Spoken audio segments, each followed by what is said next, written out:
Alright everybody, so today we'll talk about one-on-one strategy with the Mongol.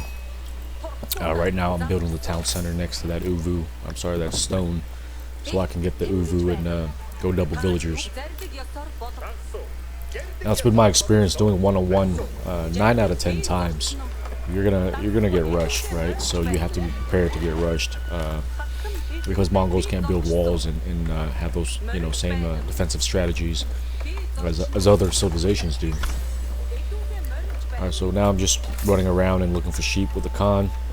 I put all my 5 of my villagers on wood, and the one that I'm creating in the queue is going to go to the sheep. And that one that built the Oovoo, once he's done, he goes to the wood line as well. All the way until I get to the point where I have 150 wood to build that stable.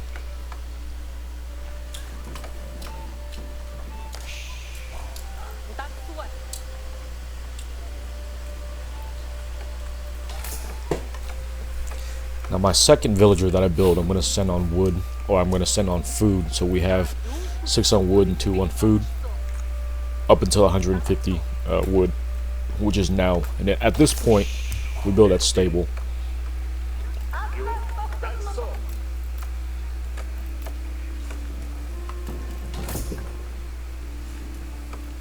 Now once I have that stable building, I send the villagers from the wood line all onto the to food. That way we have enough food for the horsemen.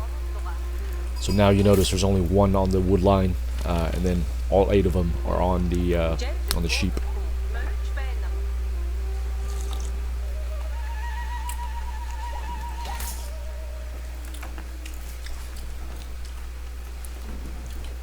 And every villager after that I'm going to send to the wood line. So the 8 are going to stay on the sheep.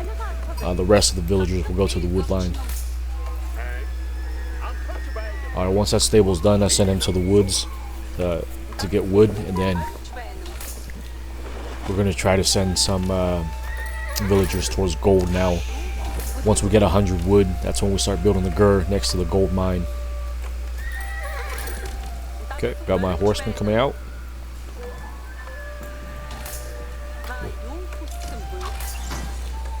And I always use speed arrow whenever I get the chance with the Khan. That way he moves around quicker. Or she moves around quicker.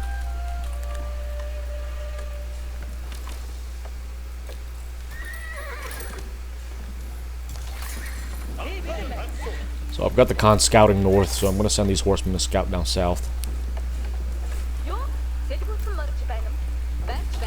Alright, so let's build that gur. So now we have 9 on food, 3 on wood. And I'm sending 2 over to get gold.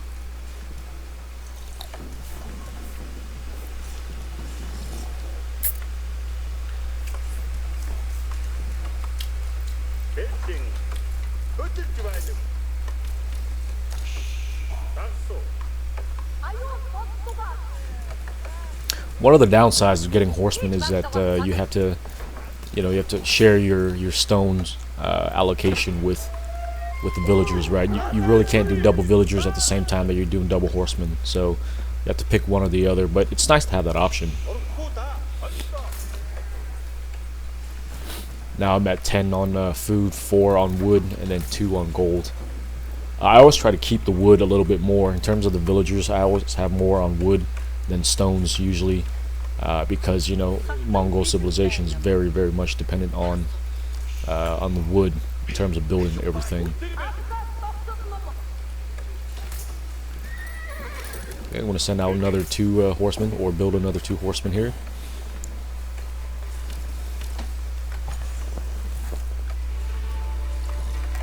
Now I just updated forestry. That's the first thing you want to update or upgrade in the beginning before the feudal age.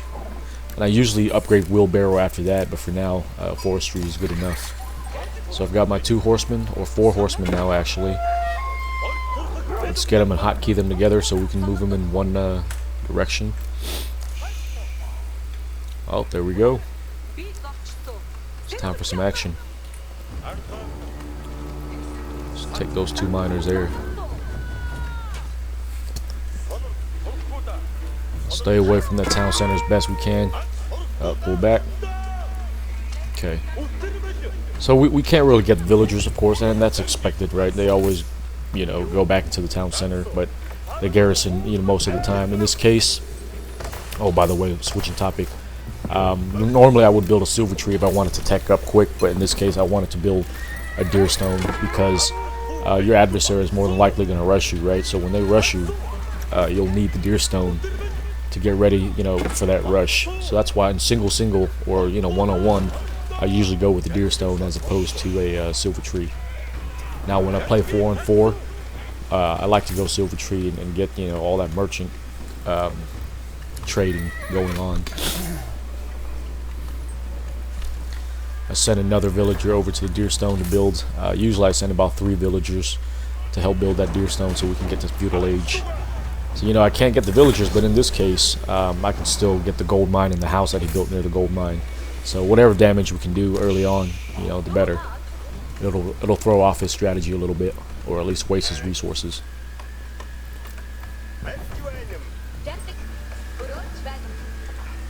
So you see I'm running out on sheep, but of course I've got hunting ground here, so leverage that, shoot the deer and start harvesting them while you wait for your sheep pastures to build.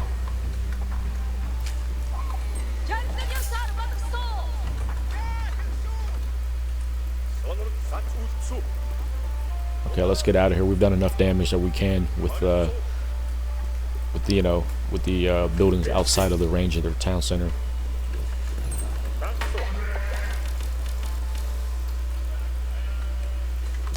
Let's build another pasture here.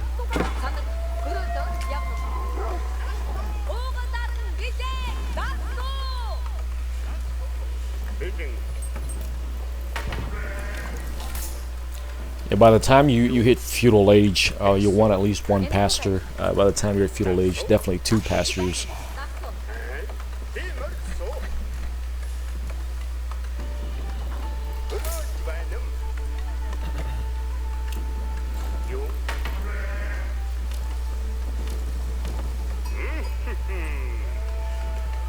And I like to set the sheep to move towards closer to the town center. The closer you are to the town center, the quicker the harvest is.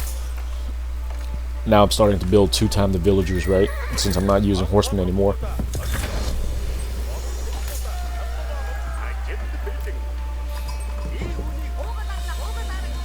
Now once I hit that feudal age, the deer stone's done. I send my 2 workers to one to the tree line, one to build another pasture, and the other one I send to build an archery range.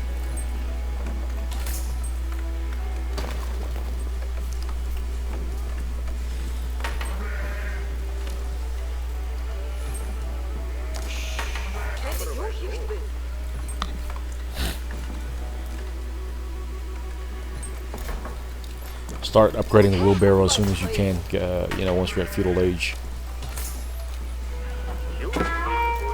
Alright, there we go. You can see that he's rushing now, right? So that's why I start building that archery range so I can crank out some archers. Nope, not enough resources for archers. That's why it's important to have all that wood there so you can get the archers out.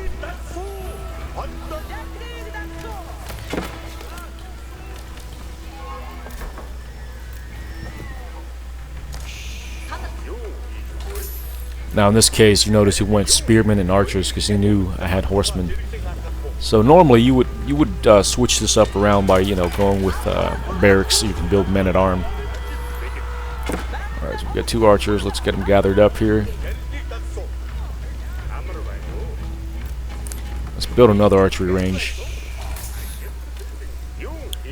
I'm going to send this 1 villager back to work to build that pasture. Hey, just because there's a fight going on doesn't mean that you neglect your economy, right? So now I'm going to move my Gur over to the other gold mine, since he's more than likely going to strike from the same angle, right? So that gold mine right there is not going to be very useful, since I'm going to get attacked if I send villagers there.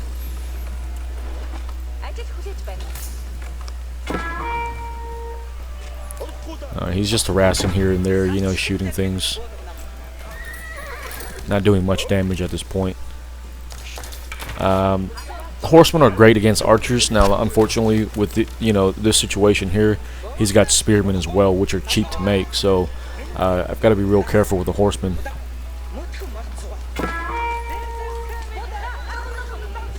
Now, I should have went barracks earlier and just used the men-at-arm to counter.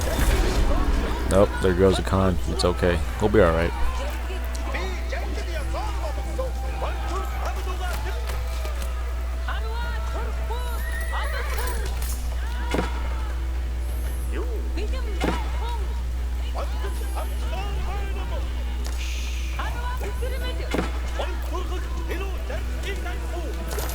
Okay, so he's moving north, trying to hit that tree line. What he's doing is staying away from my troops, right? So, more than likely, he's looking to strike the tree line there. So I'm going to move some of my workers to the left side, stay away from his archers. He still hasn't seen that gold mine yet on the top there. So let's pick off his archers where we can. Yeah, these guys, when they see Mongols, they more than likely they're going to rush. Especially with English, they love to go longbowmen and spearmen. That's a classic strategy for most English players.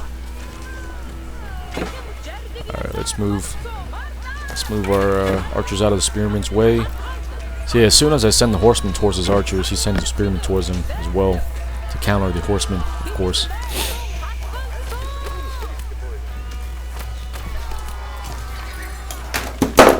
Excuse me. Alright, let's bring our archers back towards the town center so we don't expend them. Now that his archers are so low, I can send the horsemen towards the archers. Okay, he's detected my gold mine. I'm going to send my villagers to fight him. I mean, the alternative is to let the villagers die, right? Why not use them and put them in the fight? You gotta stay defiant to the last drop. Alright, I'm going to build that gird next to the tree line so we can harvest wood faster. Alright, we're going to take down his archers, so let's get back to work. Hey, those are some valiant villagers there. They just want to get into the fight. I've got 2 archers on the ridge, but you'll see I'm going to build some scouts here shortly. And then, of course, let's level up to Castle Age with a step redoubt.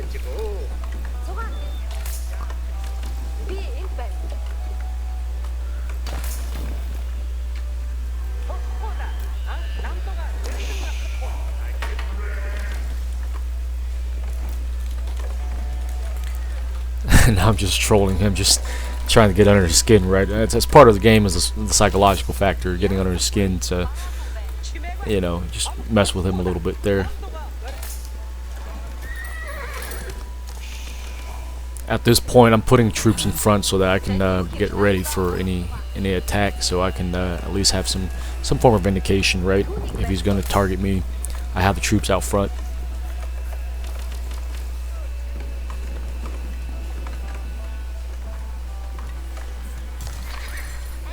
Alright, there are my scouts. I'm going to place them where I think the enemy is going to traverse.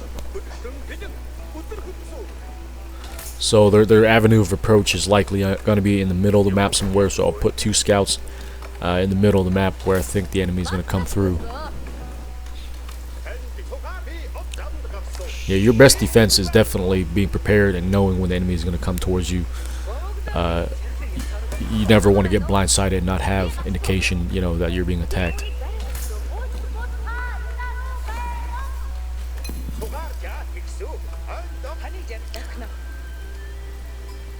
And that's another avenue that I anticipate the enemy potential coming. So I put a horseman up there.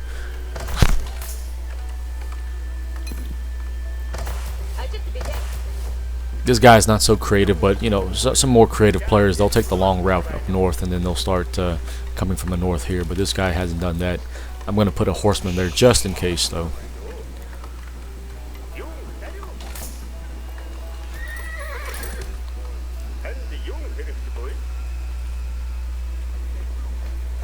Oh, another attack. Look at that. They love coming with spearmen and archers. That's like everyone's favorite strategy if they're English. Okay, here we go. Let's get away from his archers. Pick them off. Pick off the spearmen as best we can. There we go. He always aims for the Khan. Smart guy. And his spearmen, of course, going for my horsemen. In a game like this, I would recommend in the future to go, with the barracks, right? If you're playing an English player, get the barracks, get your archers, because more than likely they're going to get spearmen to counter any horsemen or any cavalry that you have. Okay, let's draw them in a little bit, pick them off.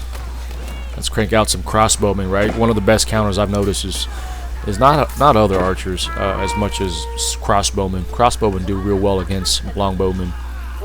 Of course, the ratio has to be, you know, appropriate. Let's pick that guy off first. Okay, we've got all the spearmen. Now let's send the crossbowmen to his longbowmen and take them out. Now, one thing that, of course, most people don't realize is crossbowmen. They're hardy against armor, but they're also good against other archers. All right, let's send our villagers back here to work. I don't know why I brought the villagers out. At this point, you know, he's more than likely not going to rush me again after this because he's kind of wasted his resources, right? So with that case, I put the villagers in the gold area. I'm going to move this landmark next to the gold mine here so that we can mine gold much quicker. The emplacement is always wacky in this game here. There we go.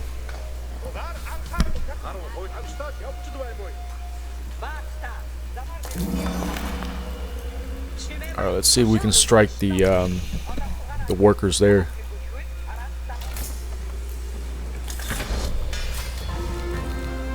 Get some men-at-arms cranking out here.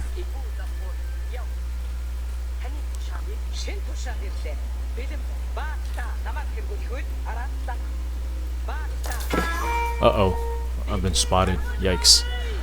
Yeah, it'll be a little bit difficult to get to that side. Let's see if we can take him out. Bad move on my part there. Probably not a good idea to attack his forces like that, but it's alright.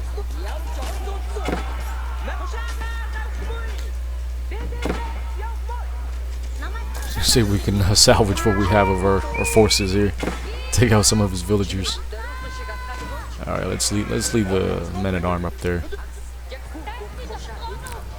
No point in engaging the enemy at this point. He's still pretty strong. So I've got a decent glimpse of his troops now. It seems like you know, he's still going with the same strategy, amassing more spearmen, more archers, and that's fine, right? At this point, definitely want to crank out the mangonel so we can start countering. He's got a scout hanging out there. It's not just getting under his skin, telling him to get some siege equipment because there's no point in trying to attack me without siege equipment. The way I like to work with siege equipment is, of course, always move your troops with siege equipment, right?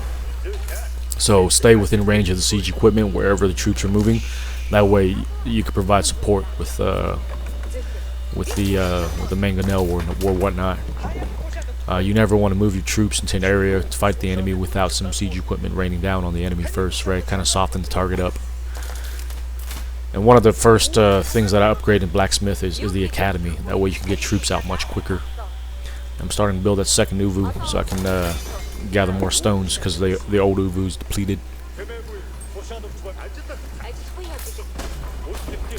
Okay, so we've got our mangonel out here, getting ready to go to essentially do an offensive now, since I've kind of got what I need in the third, third age. I like to assign my hotkeys with the siege equipment.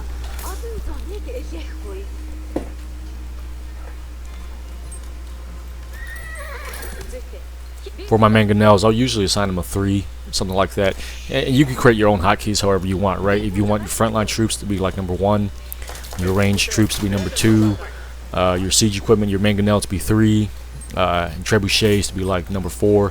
It helps you with movement, and it helps you, to maneuver your troops better that way.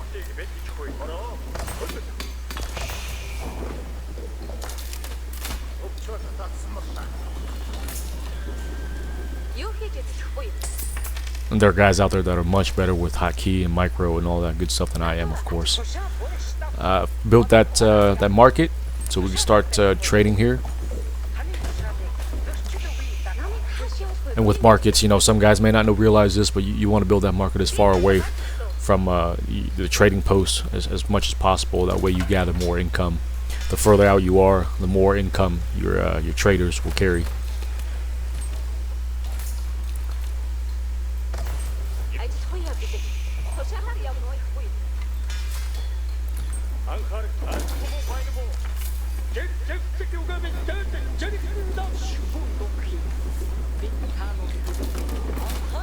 Notice I've assigned hotkeys for my Vanguard to number 1, my archers, my crossbowmen to number 2, and my mangonel siege equipment there to number 3.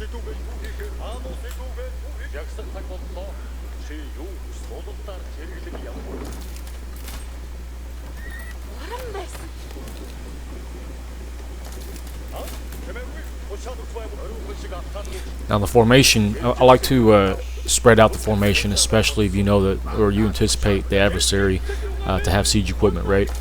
The further dispersed they are from each other, the less they're likely to die or take as much damage.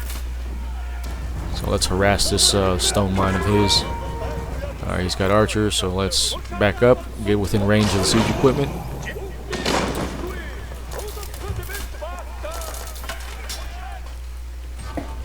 While we're at it, let's crank out some more troops here, get out some more mangonels, get some trebuchets.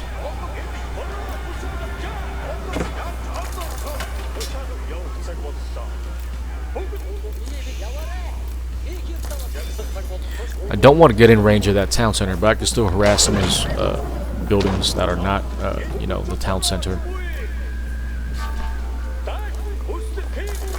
Let's back up a little more, see if we can traverse down south here.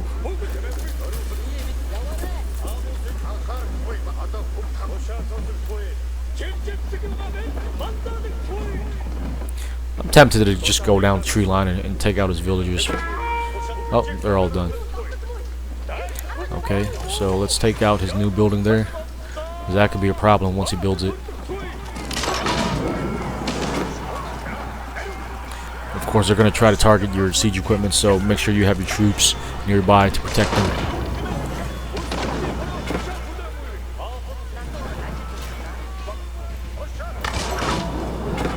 I'm sending some troops down south to kill some of his workers as well while we're at it. Let's send this siege equipment down to the archers and take them out if we can. If not, that building, it's about to be completed. Now we have to retreat, right? Because that building, once he finishes this, he can garrison it. So let's back up. Let's reconvene ourselves, regather ourselves real quick here before we push on again. But at this point, we're taking the fight to him, which is good, right? The pressure is on him now instead of on us. Continue to crank out. I'm gonna get some cavalry because they're great against longbowmen.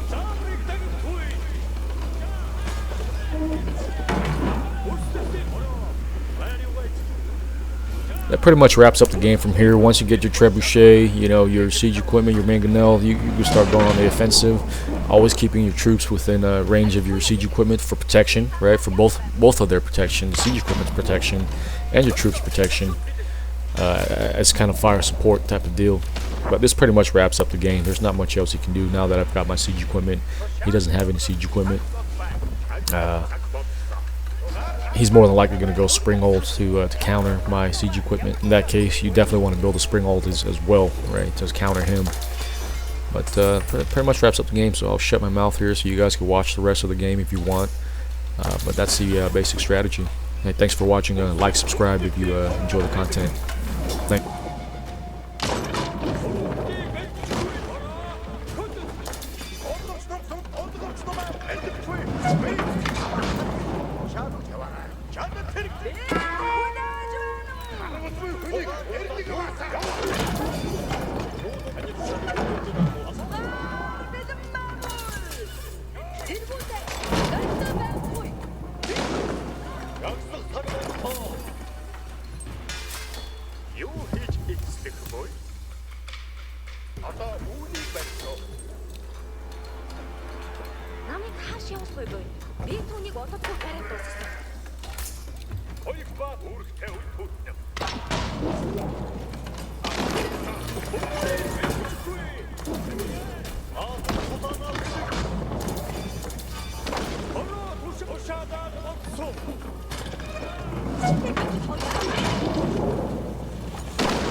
Айлах цаг өгөц сан тушаад за.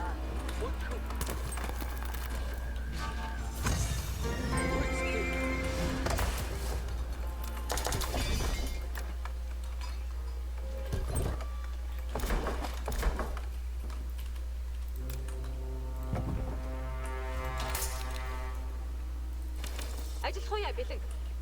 Хөдлөх цаг боллоо. Одоо үнийг байсан. Бүгдийг бэлдэхгүй. За. Хороо тушаад авахгүй яа бэлэн.